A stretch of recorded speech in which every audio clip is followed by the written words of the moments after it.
Merci madame. La parole est maintenant monsieur André Chassaigne pour le groupe GDR pour 10 minutes.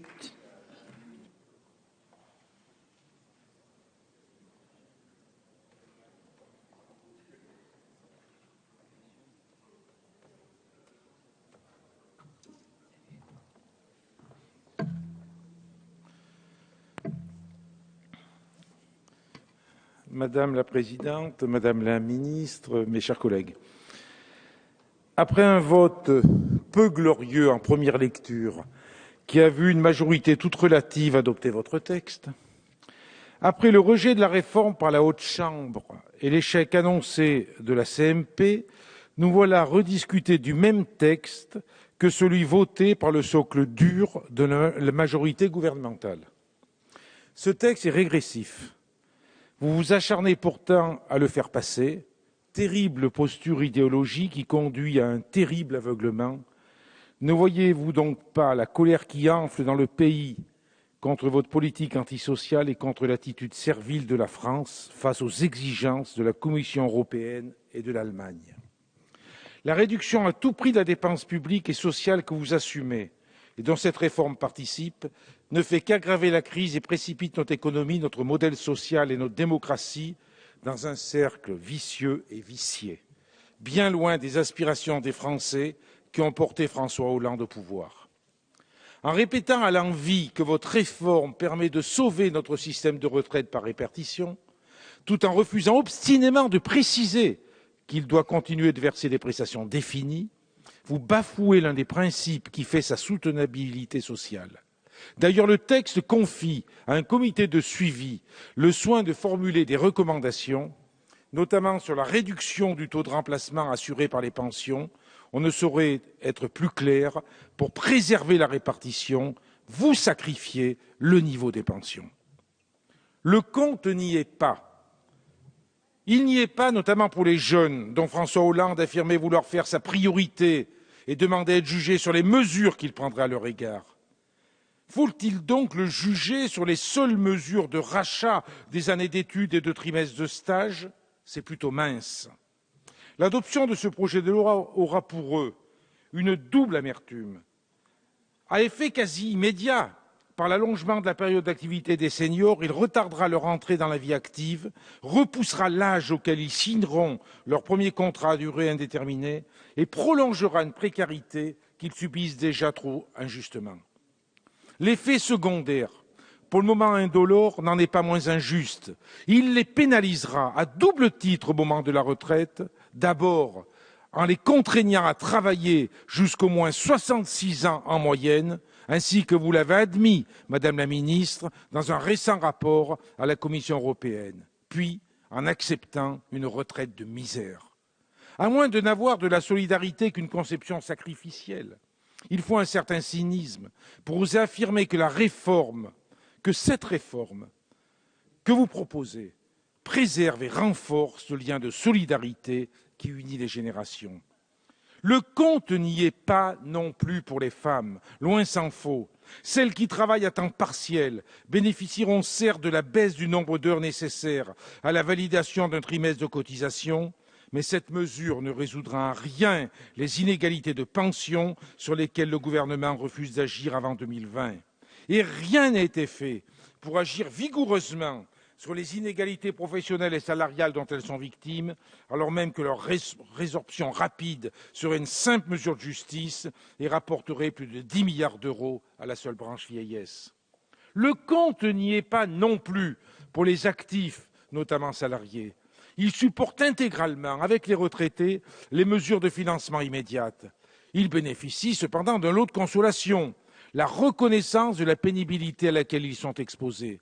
Mais celle-ci est aussitôt encadrée pour ne pas peser plus que de raison patronale sur le financement de la prévention et des droits ouverts à ce titre. Ainsi, vous présentez comme un progrès considérable le fait que les travailleurs exposés pendant 25 ans à des risques de pénibilité puissent partir à la retraite à 60 ans, progrès considérable, alors même que c'était l'âge légal de départ pour tous les travailleurs il y a encore 4 ans. Le compte n'y est pas non plus pour les retraités eux-mêmes. Certainement Pour faire vivre le lien qui unit les générations entre elles, vous réduisez leur pouvoir d'achat en reportant de 6 mois la revalorisation de leur pension. Et vous fiscalisez la majoration de pension pour charges de famille. Ce sont plus de 2,4 milliards d'euros que vous espérez récupérer ainsi en 2015. Ce dépeçage pèsera surtout sur les retraités les plus modestes. En vérité, et vous le savez bien, Madame la Ministre, les leviers sur lesquels vous agissez ne suffiront pas à équilibrer nos comptes sociaux.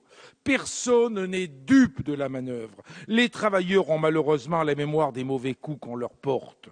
Cette réforme est donc douloureuse pour tout le monde, sauf bien entendu pour le patronat, pour les détenteurs de capitaux, pour les rentiers de la finance.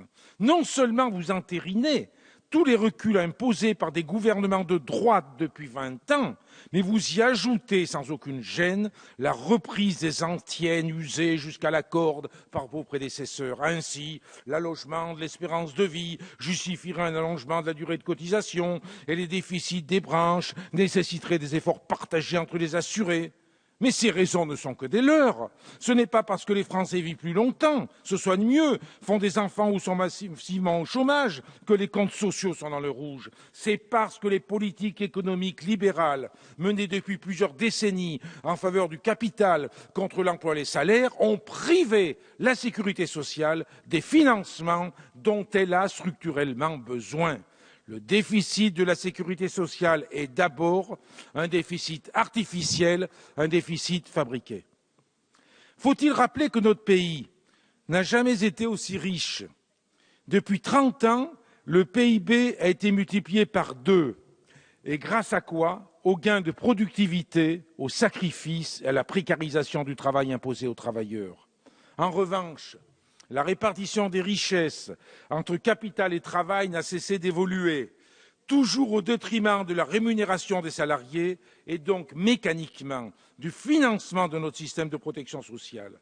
Depuis 1982, la part des richesses qui a bénéficié au capital sous la seule forme de dividendes a été multipliée par 3 pour atteindre près de 10% du PIB, soit près de 200 milliards d'euros. Et d'où viennent ces milliards, sinon du labeur des travailleurs? Et où vont-ils? Certainement pas dans la poche de ces derniers, pas beaucoup plus dans le développement de notre économie, pas non plus dans les caisses de l'État ni de la protection sociale ainsi qu'il le devrait. Il est là le frein à la compétitivité de nos entreprises, des entreprises de notre pays. Il est dans cet ennemi invisible et sans visage que dénonçait le candidat à la présidence de la République, cet ennemi qui cannibalise les travailleurs et notre économie dans la seule fin de maximiser le profit au mépris des vies humaines, des systèmes politiques et des modèles sociaux. Mais il est surtout dans vos politiques néolibérales qui sanctuarisent le pouvoir de cet ennemi du peuple. J'utilise le terme à dessein, car pas une seule fois, pas une seule seconde, vous n'avez songé à mettre à contribution les revenus financiers. Madame Moreau l'a même concédé. En réponse à cette béance évidente dans son rapport, elle a répondu que ce n'était pas la commande, levant ainsi le voile qui entourait les limites étriquées de vos présupposés idéologiques. Vous avez délibérément choisi de n'agir que sur les leviers les plus injustes pour les salariés, alors même que l'élargissement de l'assiette des cotisations sociales aux revenus financiers serait presque indolore pour la compétitivité des entreprises, dans la mesure où il s'agit de revenus déjà distribués, dont une large part n'est jamais réinvestie dans l'économie, du moins pas dans l'économie génératrice d'emplois. L'assujettissement de ces revenus financiers au même niveau que les salaires rapporterait immédiatement 30 milliards d'euros au bas mot, soit au moins 4 fois plus que vous n'escomptez récolter avec cette réforme injuste.